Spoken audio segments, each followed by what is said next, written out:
9 сынып қазақ тілі мен әдебиеті 3 тоқсан бойынша жиынтық бағалау тапсырмалары. Мәтінді тыңдап тапсырмаларды орындаймыз.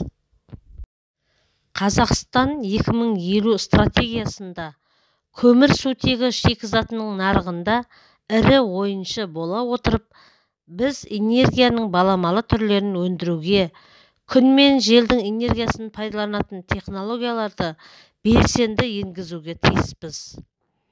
Бұл үшін бізде барлық мүмкіндіктер бар. 2050 жылға қарай елде энергияның баламалы түрлерінің тең жартысы өндірілуі тиіс делінген. Қазіргі кезде Қазақстанда күн, жел, су энергияларын пайдалану жоғары деңгейде емес. Мамандардың есебі бойынша, елімізде баламалы энергия көздерінен өндірілетін энергия жалпы энергияның 1% ғана екен. Еліміздің жер қойнауы мұнай мен көмірге, басқа да пайдалы қазбаларға бай болғандықтан, біз энергия тапшылығын көріп отырған жоқпыз. Бірақ жер қойнауындағы қазбаларымызды шексіз деп айтуға болмайды. Профессор Әжімхан Жамалов күн энергиясын пайдалануға байланысты зерттеу жұмысына жарты ғасырға жоқ өмірін арнады. Ташкент қаласында жұмыс істеп жүргенінде ол баламалы энергия көзін өндіру ісін бастады. Мәскеу қаласының мамандарымен бірігіп, 1000 шаршы метрлік күн энергетикалық қондырғысын жасады. Осы қондырғымен 2 қабатты ғимаратты жылумен және ыстық сумен қамтамасыз етті. Кейін Алматы қаласына келгеннен кейін де зерттеу жұмысын жалғастырды.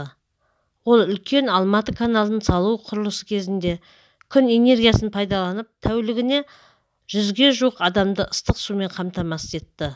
Өкінішке орай, сол кезде жер қойнауындағы пайдалы қазбалар әлі де жеткілікті болғандықтан, баламалы энергия көздерін пайдалану қажет болмай қалды. Ал 2013-2015 жылдары ол зерттеу жұмыстарының грантын жеңіп алды. Сөйтіп шағын су электростанциясын іске қосты. Аталған қондырғы Экспо 2017 халықаралық көрмесінде шетелдік мамандар тарапынан өз бағасын алды. Ол кісі аталған қондырғыны болашақта жел турбинасы мен күн панелімен біріктіріп, әмбебап баламалы энергия көзін жасауды жоспарлап отыр. Тыңдалған мәтін бойынша тапсырмаларды орындаймыз. Бірінші тапсырма. Мәтіндегі мәселе бойынша ғалымдардың мақсаты қандай болуы мүмкін? Дұрыс нұсқасын белгілейміз. Екінші тапсырма. Бос орындарға қажетті сөздер мен сөз тіркестерін қойыңыз. Үшінші тапсырмада сіздің ойыңызша стратегияда көрсетілген мақсат 2050 жылға қарай толық жүзеге асады ма?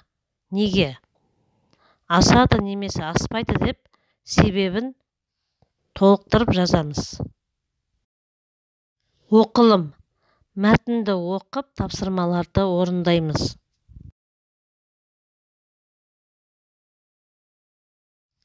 Жазылым. Берілген 4 сұрақтың қайсысын таңдайтыныңызды көрсетіп, тиісті шаршыға қанат белгісін қойыңыз.